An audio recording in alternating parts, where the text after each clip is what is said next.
Good morning, everyone. I want to thank you all for coming.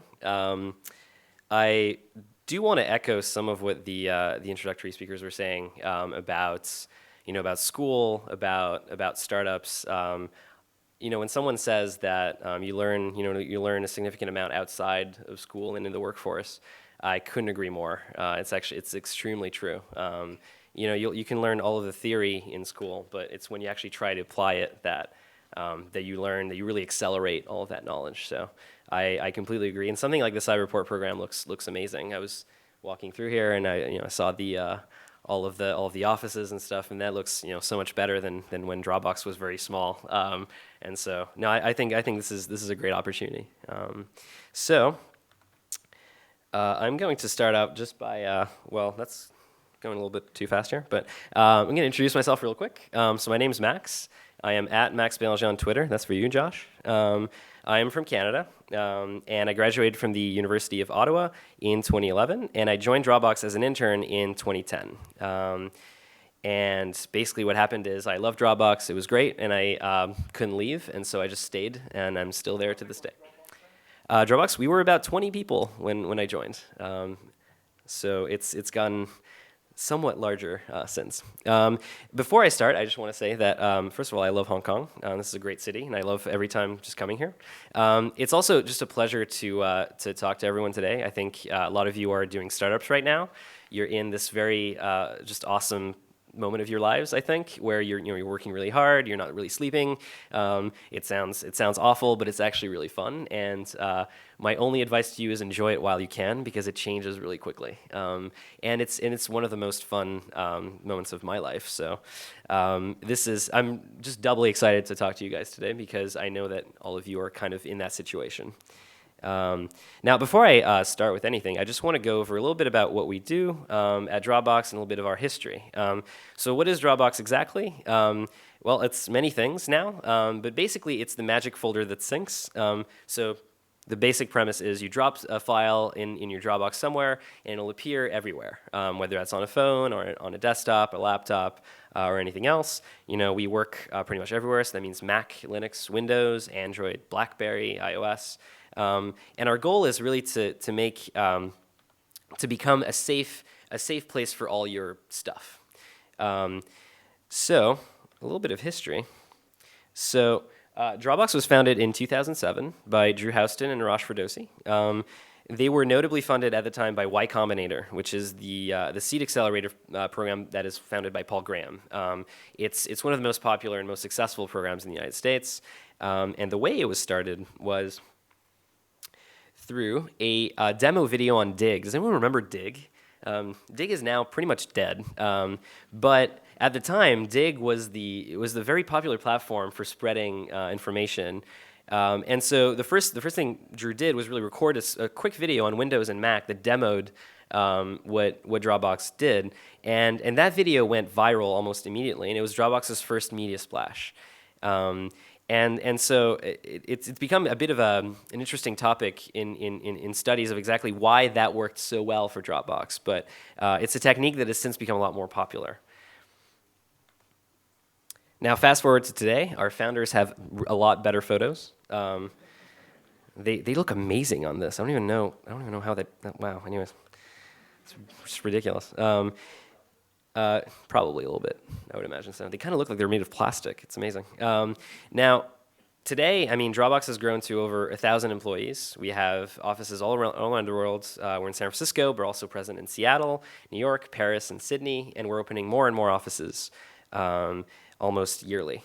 Now, Dropbox is basically hundreds of millions of users. I believe it's around 300 million, hundreds of petabytes of data that we store, billions and billions of file operations every day. So saving, opening, editing a file, deleting a file every single day. We are roughly, I'm not sure if this number is still accurate, but it's roughly 300 engineers. And so what that means is it's like, welcome to Dropbox, here's your million users. Take care of them well. And so what that means is, as an engineer at Dropbox, you get a lot of impact. Now, what I do at Dropbox has been historically a little bit of everything. I've worked on server, web, desktop, but now I mostly work on the desktop world. And my goal is to create new ways for people to work together. It's still, there's still unsolved problems in computer science, but apart from the like NP hard stuff that you learn in school, there's also the unsolved problem of how do I get photos to show up on a TV, or how do I send this file to my grandmother? It's still too hard to do that, and so this is essentially what kind of drives a lot of what Dropbox does, is trying to solve those problems and actually make things user friendly, which is pretty hard to do. So Dropbox on the desktop is basically Dropbox for Windows, Mac, and Linux. While we're on the topic of programming languages, Dropbox is written in Python. That is the same. So we have the same code base for all three platforms on the desktop. And then we have some extra code that does native integration. But we have a common platform agnostic layer that sits on top of all of this. Now, the Dropbox desktop client is what creates the magic folder. It's basically a super efficient sync engine. It's a very large state machine that takes in events from the local file system and from the remote file system and combines them and resolves conflicts, basically. Now, Python is great because it lets us move fast, but it does require heavy testing because, again, it lets you move fast, and thus it lets you break things. Now, I tend to focus on Mac OS 10, although lately I've been working on supporting Windows 10, which is going to be very, very fun. Now, I just want to go over a little bit of what Dropbox does and things that I've worked on before. So what I talked about last year was how we integrated with the Finder on the Mac, which was based on a lot of reverse engineering of Apple's code, which they weren't too happy about. And so you have an example of it here. It's how we get our check marks to appear, the context menu items, and the sidebar item to look good. Now, since I was here, I can finally talk about the project that I announced and shipped, which is the Dropbox badge. Now, this lets you, if you're using Microsoft Office and someone else is viewing a file that you're currently working on, their face will appear next to the document. So it's like I guess you can think of it as like a mix of Facebook's chat heads with Office, which sounds remarkably boring, but is actually very useful. And so this was called Project Harmony, and it's now shipped to all of our users. And finally, I also built this new tray pop-up menu, which is how people actually interact with Dropbox today. Before we used to have a very, very boring and bland context menu. But now we have something here that tells you basically what is happening in your Dropbox. And it's the first step in a series of very, very cool things to come. But what I'm actually here to talk about today is not Dropbox. It's not about things I've done before. It's about an engineering technique that was very, very useful to us at Dropbox, and that is very, very popular with startups, and that's really helped us in the past. Instead, I kind of want to focus on what led to that decision, and also go over why it let us move so quickly despite having a very small team. Now, what you may not know is that those two pieces of Dropbox UI are actually based on WebKit. Those are both HTML-based views. And most users don't notice this because we take great care to make sure that this is not visible. But those are actually HTML5. And so what I'm going to talk about today are basically, these are the topics I want to go over. So first, what are hybrid applications? Now, second, we're going to talk about why they're popular. Now, I said popular/popular, but that is popular/powerful, actually. I want to go over how Dropbox actually uses WebKit, and finally, how we chose which WebKit backend specifically. And so, yeah, let's get started. So before we get in too deep, this happens a lot more than you think.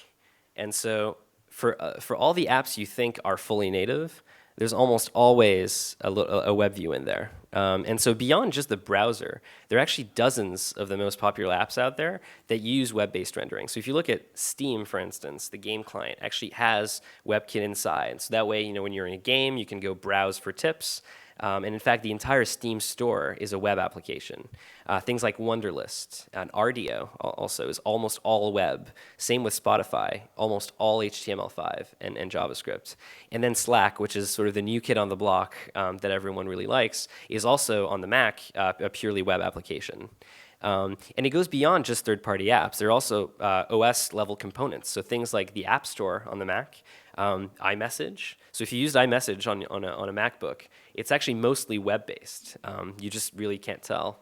The Windows Store in Windows 8 and Windows 10, and then even Office itself has some of its UI actually powered by the web. So the bottom line is this is very, very popular. Now, why? Well, before we do this, let's define what we're actually talking about. So what is exactly a hybrid application? So before we can do that, we have to define what a native app is. And for the purposes of this talk, let's consider a native application to be an application that targets a specific platform. So something that targets Mac, Windows, or iOS. Typically what that'll mean is if it targets Mac, it will probably be written in Objective-C. It'll use Cocoa. If it targets Windows, it'll probably be written in C++. Or if it targets Android, it'll be in Java. A web app is generic because it just targets a browser.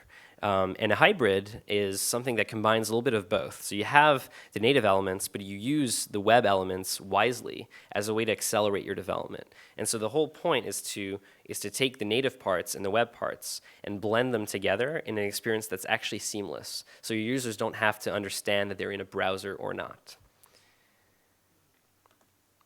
So why would you do this? Well, the biggest reason is really to save time and money. The reason for that is since the web is built to be generic, using web technologies acts as a multiplier for productivity because you can write it once and then it'll work on Windows, on Mac, and on Linux. So that means you don't have to necessarily write custom code for all three platforms. It lets you avoid repeating code because you write it once and it works everywhere. It also lets you ship code faster. Because you don't need to release necessarily a new version of the client every time you change something. You can actually release something from your web server and then just have your app point to that URL. And so it lets you avoid one of the toughest problems in software engineering, at least to me today, which is distribution. Once you have people running your client, how do you update that code? It's actually pretty hard, especially now that we live in the App Store model. I mean, before Apple introduced the iOS App Store's auto-update feature, this was actually really hard. And so you would have this long tail of users who would just refuse to update. In fact, a lot of users still can do that. But the reality is that having a user base out there that's using 5 different versions of your app, that actually multiplies the maintenance costs of your app, and it multiplies the cost of supporting all these versions. And the one thing that's kind of the universal rule in software engineering is that once you release code to someone, you're going to support it forever. There's basically nothing you can do about that. You can try to aggressively deprecate, but you will anger someone somewhere. And so what Dropbox has done for that is we have an automatic update system. We were actually one of the first ones to do this on a cross-platform basis. And so because it lets you save time and money, this is actually very, very popular with startups because startups can then leverage the web and move a lot faster. Third is that it's a cheap way to target the desktop. So contrary to popular belief, the desktop is not dead. And the desktop is actually not really going anywhere. It's mostly the growth that's changing. Mobile is becoming a more ubiquitous form factor, but the actual desktop form factor will almost always be useful in terms of the size of the screen. And so when you recognize that, this is a very powerful tool because the reality of the world right now is that most users out there, and there are 1 billion active PCs, by the way, still, most of these users are still using Windows 7 with Office 2010. And so if you want to take advantage of that opportunity, you can do that very quickly just by developing some quick native wrapper around your application. And finally, this makes you a first-class application rather than a web page. And that can really change things. So let's take a look at an example. So what I mean by a first-class application is basically just that it's an application that's installed onto the operating system. So that means that it has some native characteristics that make it easier to find than an actual web page. So let's take a look at Spotify. So Spotify is entirely a web app, but because it's a native wrapper, it has a dock icon, which you can see in the bottom right. And so that makes it easier for users to actually find. It makes it a true member of the OS, and so the experience is a lot easier for users to ramp up. Otherwise, they would have to open up the website. They would have to remember the URL or create a bookmark, which actually comes less naturally, especially in an app store kind of world. So the advantages that this has over a web app would be things like, first, I mean, you get an icon in the dock. And what that means is that users can just find it really quickly. And in fact, they're probably already used to doing this because they're probably going to be familiar enough with the OS that they'll want to use it that way. Second, you don't get this cluttered browser toolbar. You're not going to get the address bar at the top. You're not going to get the bookmarks that sort of clutter the UI. If you saw in the Spotify window, you know that you didn't have like the ad block thing, or you didn't have any extensions, or like the http://spotify.com thing. You just had the Spotify experience. So that lets you really control what the experience is like. Another advantage is that you can actually run in the background. Now, a web page can't run in the background. Having a native wrapper lets you do a lot more than a web page would be able to do. You can actually build a native portion of your app that does everything that a browser can't do, but you just don't have that restriction. You can also run with elevated privileges, and that means you can potentially do more exciting things with the OS, things that would never be allowed to be done through a browser. So web apps really just don't have any of these things. And even if they did, you would still have the browser version nightmare of, well, if I'm running in Chrome, 49 or whatever version they're at now, then I can use this, right? So that means that your supposedly cross-platform code ends up being dependent fully on what the browser version is, and that's one of the biggest pain points in writing a web app today. By writing a native wrapper, you actually control the version of the browser that you ship, and so you actually don't have to worry at all about the standard not being supported. So why wouldn't you use a WebView? There are actually a few pitfalls that are important to remember before you jump into this. First, you need to be careful to look native. And that's actually pretty important. Now, because you're going to appear to be a first-class application, the users will have certain expectations around how the app will look and how it'll feel. And so it's important to make sure that you try to appear to be a part of the operating system. And what that concretely means is that some of the things you may expect to be able to do, you actually won't be able to do. Things like context menus looking just right, or popovers, which we have an example here on the right, is a Mac feature where a window sort of, with a nice animation, of course, comes out of like a button and lets you sort of expand on the window. This is something that you won't be able to do, or at least might be trickier to do in your application. You might be able to approximate it, but then again, because it's a browser, you'll have to constrain the popover to within the frame of the window. So it's things like this that are ultimately going to be a problem. I'll talk a little bit later about how to deal with that problem. And second, you will actually lose a lot of performance. HTML is good. It's a great markup language. CSS is a great styling language. But there are things you can do with a native UI that are typically just going to be faster because it's a less general purpose system. And this is actually really, really bad on mobile, and it's why Facebook went completely away from using HTML in their mobile app, is because the interactions weren't just right, and the level of fidelity that you expect on a phone is a lot higher. It's very different from the desktop. But on the desktop, actually, what's interesting is that it's completely upside down. On the desktop, it's easier to build something with, say, good animations or hardware-accelerated effects using HTML than it is to use, for instance, the Win32 API on Windows, because those are just really, really powerful. Like you basically have a choice between using HTML or using DirectX or OpenGL, and OpenGL is pretty fun, but it might take you a while to get it working properly. And the good part is the browsers now have hardware acceleration built in.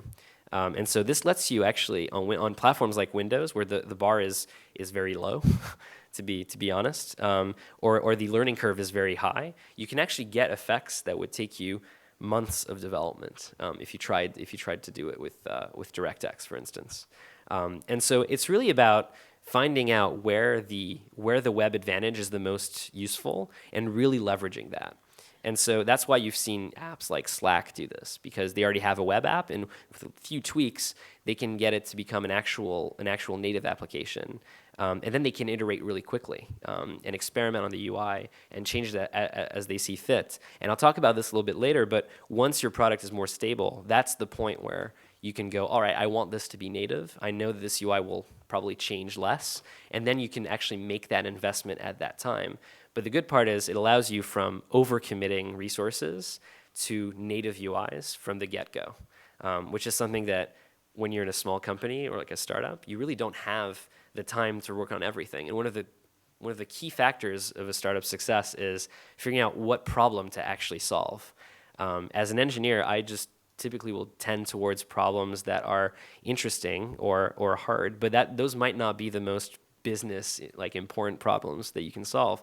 And so this is a technique that lets you focus on actually finding product market fit, or actually iterating on your product and making sure that people want to use it, so that you don't have something that is beautifully architected but that no one would use.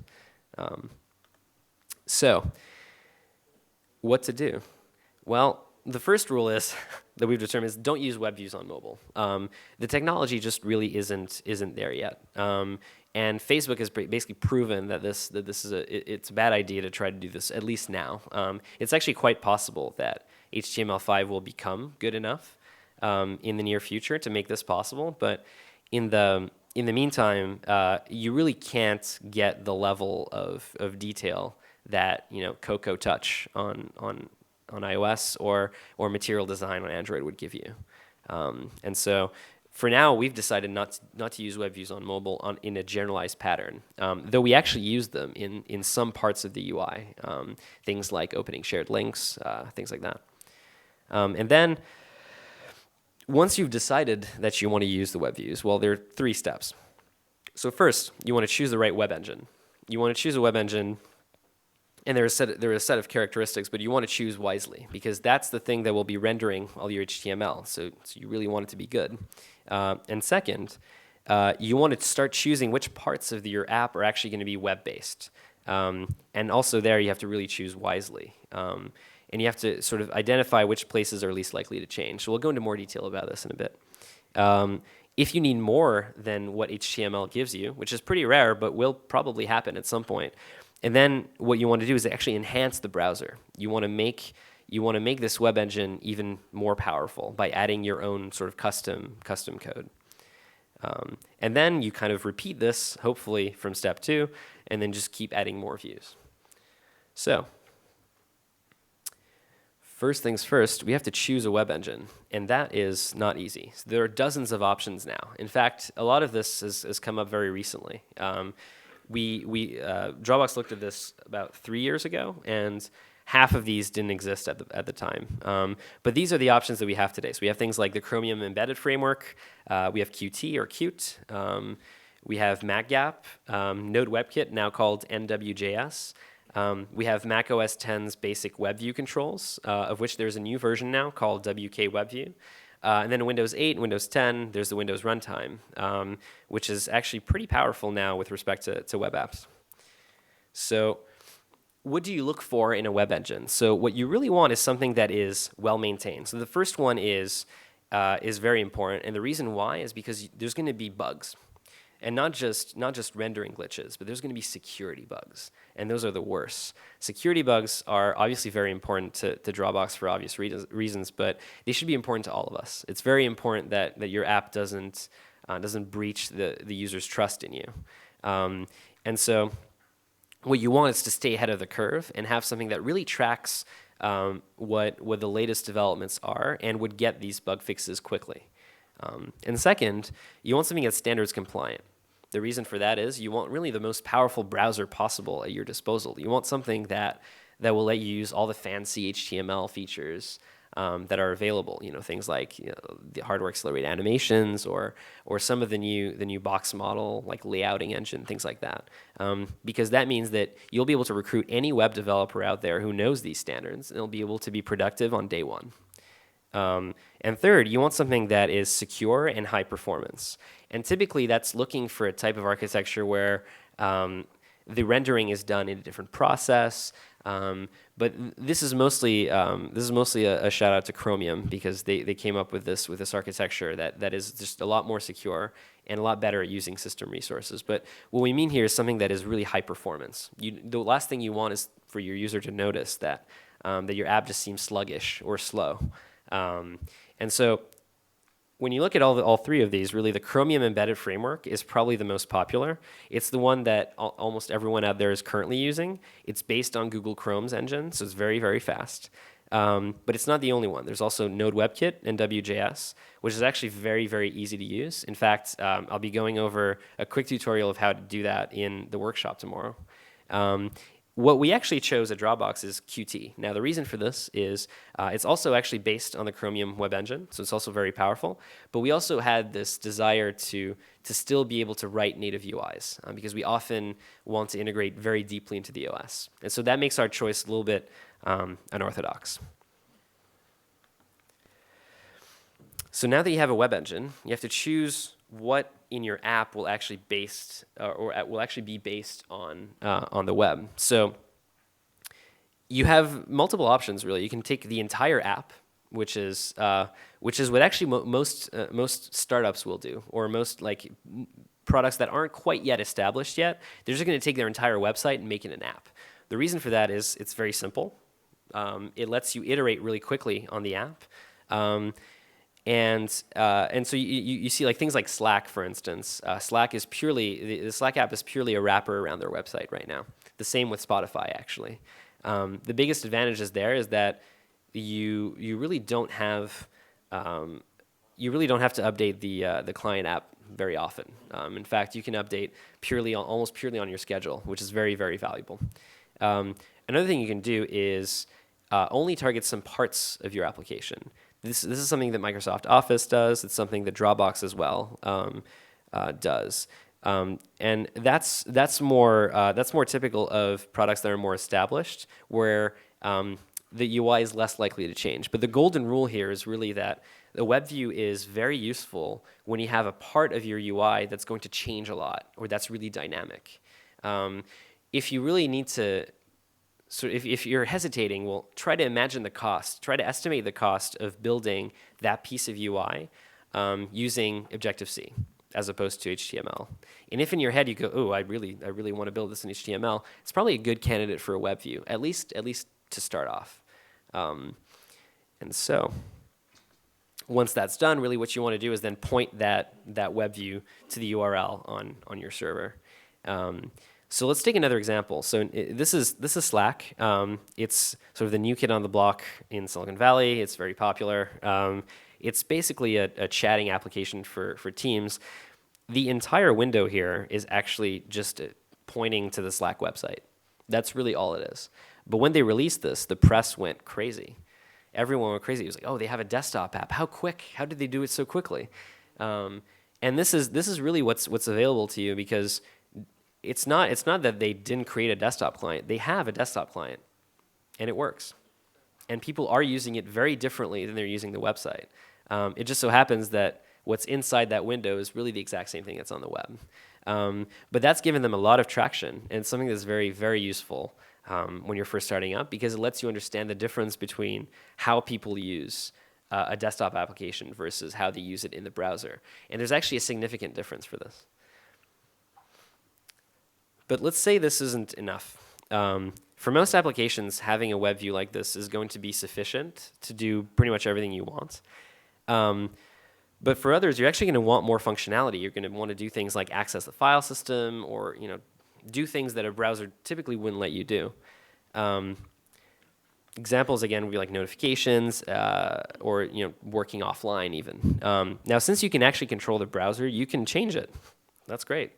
You're owning your own browser now. The way we do this is we create a JavaScript bridge. So very bad pun. I have the San Francisco bridge here, Golden Gate. Now, what a bridge lets you do is it lets you add new features to your web engine, and it lets you create basically new functions. Wow, I'm missing words here. This is interesting. Example here would be to save a file. It'd be like a choose a folder or to create a new file without user interaction. And then what you do is you add these new functions, you make them available to the JavaScript world, and then your website just calls these functions from your JavaScript code. Now the rule here is to make sure to check that HTML5 doesn't already have this, because if it does, you don't want to go re-implementing something that's already in the browser. Because Google's probably spent a lot more time thinking about that feature at that point than you, and so you want to reuse as much code as possible. But once you've double checked that there's really nothing out there that lets you do what you're trying to do, then you can just add it to the engine. Now, almost all of the concrete libraries out there, like Qt, Node WebKit, and WJS, or Chromium Embedded, have ways of doing this that are very simple. So I did want to come back to this. So when you start doing this, you often end up hitting a bit of a wall. So there are going to be parts of the application that have to really look and feel native, but they can't. You might notice this when you try to approximate a Mac OS X button in CSS3. You try to recreate something that would be native in CSS. That's usually a very bad thing, because then you're trying to do something that already exists. And that's the point where we call it hitting the native wall, is that you've been using HTML, and now you want to do something that isn't really easy to do in HTML. You want it to look just right on Windows, you want it to look just right on Mac, and you want it to look just right on Linux. And you really can't. And so that's where the cross-platform HTML sort of nature becomes an obstacle to getting the right UI for you. The great example of this is messages on Mac OS X. So if you've used messages before, in fact, what I've highlighted in red here, that's a Webview. But what's on the left, if any of you have been using Mac OS 10.10, I'm sure you've noticed the kind of over-the-top effects that they added with the blurring and the color burns and the animations, and those are things that are not going to be easy to do from a web application. So what do? Well, the way they fixed it, and you can actually tell when you look at iMessage on OS 10.9 and 10.10, is they just reduced the size of the web view. So they decided that the sidebar on the left is going to be native now. And so they removed it from the web view. And by making that part native, now it looks perfect. And it looks great on every version of Mac. But they kept the central portion a web view. And we call this sort of narrowing the scope of the view. It's when you realize that the sidebar is something that really isn't going to change that much, although the contents of the messages will probably change a lot more. And so in this case, it made a lot of sense for them to reduce the size of the web view. So instead of using it for the entire application, they're using it purely for the inner message view in the center. And that's where you move from having your entire app be a web app to having something that's more of a hybrid application than purely a web wrapper.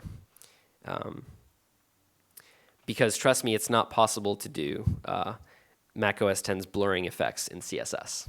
You just can't do it. At least not for the coming years. So in this case, that's basically what I said. So the sidebar cannot be expressed perfectly in HTML. And also, the sidebar styles are going to change from one version of OS X to the next. And so you'll end up having to try to create like a sidebar just for Mac OS 10.9, and then a different one for 10.10. And the first thing you know, you're spending your time doing things that you don't want to be doing. The last thing you want to be doing is tweaking a CSS rule to make it look like 10.8 or something. And so the right way really to address this, at least to us, has been to take what needs to be native and make it native, and take what needs to be web and keep it web. But the cool part is that you can start off with your entire app being web, and once you understand better what the requirements are, then you can make the choice of making something native. But it's really up to you. Now, the best tip I can give, and it looks like this GIF isn't going to work. That's too bad. Really, the devil here is in the details. Your view shouldn't feel like it's a web browser. What this is supposed to demonstrate is selecting text. So when you're when you drag and drop inside a browser, typically it lets you select text and copy and paste it. One of the best things you can do to avoid people noticing that your app is a web view is to just prevent that from happening. So that way they can't select the text. That kind of interaction just betrays immediately that it's a web view, and you don't necessarily want that. You also don't want that because let's say you allow the right-click menu to happen, and then in the right-click menu there's a developer mode and like entry. Then the first thing you know, you have a whole bunch of people reading your JavaScript and like trying to change your app. And so you definitely want to prevent most of what the browser lets you do. So that's things, like selecting keyboard shortcuts, drag and drop, things like that. So I dare you to try this with a Dropbox tray pop-up. Nothing will happen. Before I finish, security is actually the top issue that should be in your mind when using this. So it's extremely important. So what you really should be doing is taking the exact same precautions as for a regular web browser. So that means absolutely use SSL. Do not rely ever on any unsecured connections. But it also means disabling browser features that you don't actually need.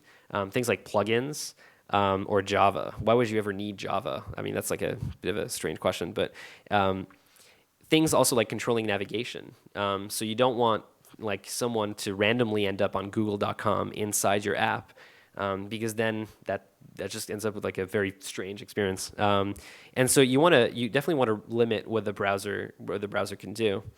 And finally, to conclude, I mean, we've been doing this for some time. In fact, Dropbox's desktop client has been using WebViews since version 2.0, which was released in early 2013. That has allowed us to release the client itself every 8 weeks, but it also lets us iterate on our UI faster than 8 weeks, which is like a PM's dream. And generally, hybrid applications are becoming more and more popular. Qt is now based on Google Chrome's engine. Apple is continuing to invest in improving Safari and the JavaScript core framework. And Windows 10 is actually introducing something really, really cool, which is essentially the same thing. It's the ability to deploy a website as an application, and then use the Windows runtime directly from the JavaScript, which is something that is pretty powerful. And so I hope this was useful to you. But this is something that Dropbox has been using for a while, and it's something that has been very valuable at accelerating our development. So. That is basically it for me, but I think we're going to open it up for Q&A now. So, cool. All right. Go ahead. Hi, thanks for that. That was really great.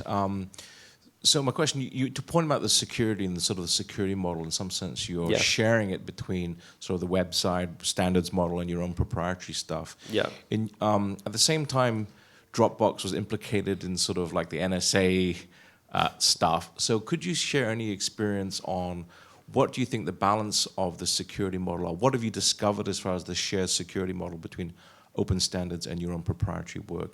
Are there any new models that we need to consider? That's a really good question. I will sort of address the NSA thing by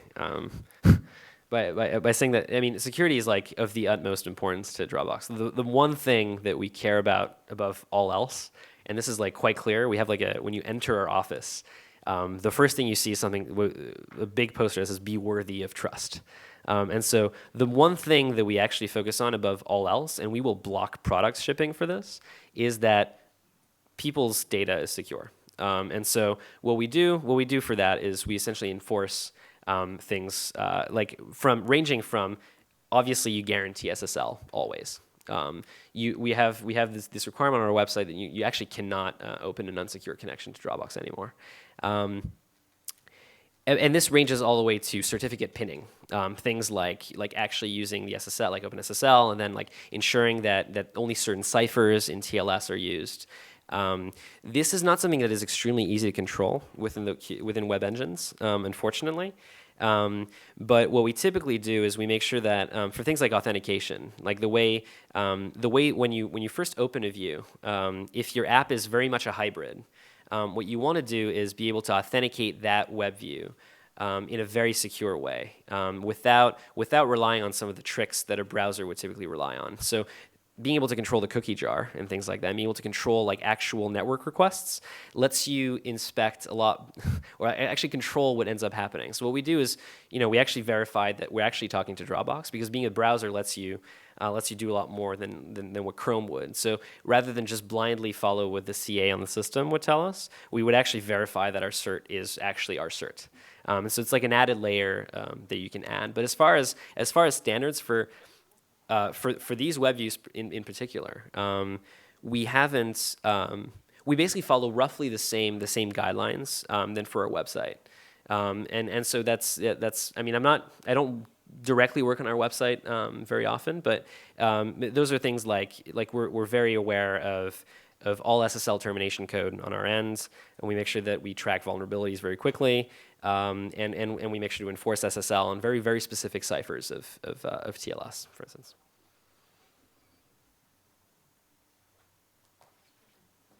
Yeah, I realized you did your UI in the JavaScript and HTML, CSS, and then your core is on Python, and then you have native.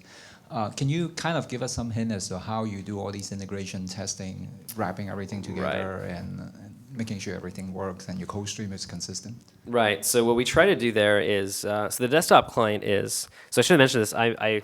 My role is I actually focus on architecture for the desktop client. So the principal sort of, I guess, design principle around the desktop client is modularity, and so we focus a lot on making sure that components have very single responsibilities, and that the APIs, the interfaces are clear between all of those things.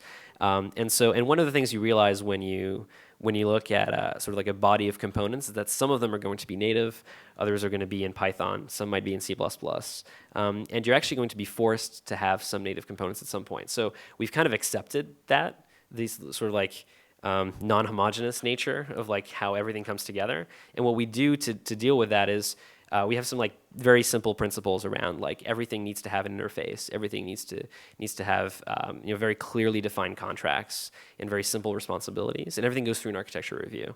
And so the result is, by having a clear interface, it's very much like basic like object orientation is a good thing.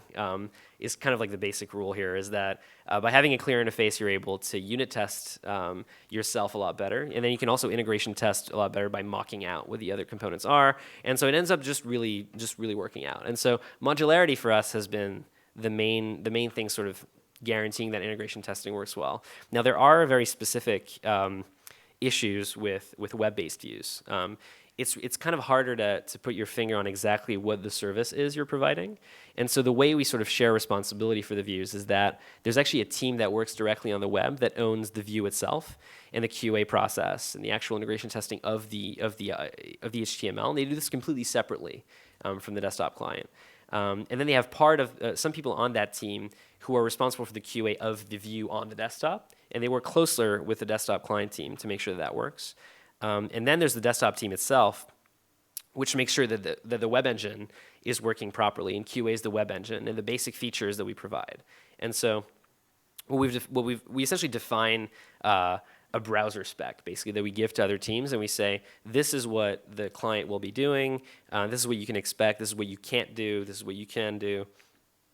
And then they integrate that into their planning and whatnot. So that's kind of how we navigate that problem.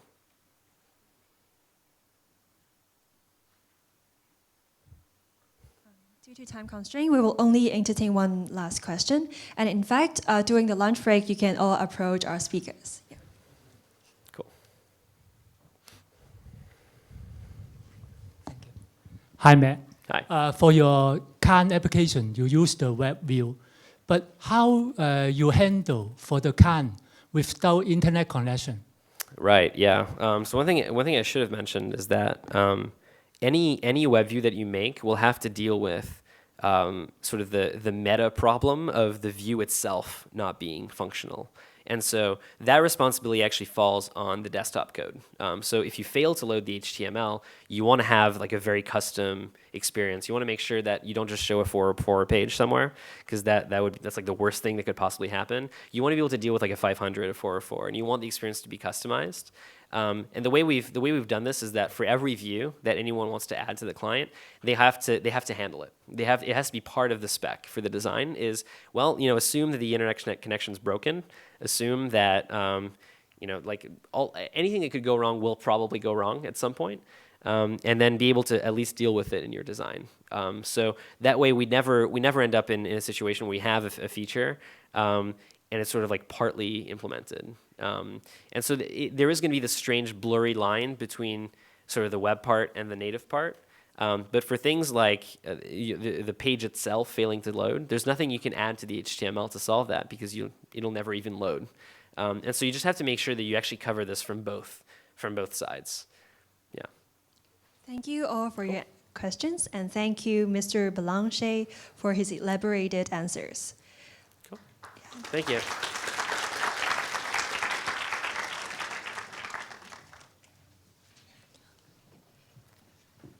Thank you, Mr. Belanger, for his informative and engaging presentation.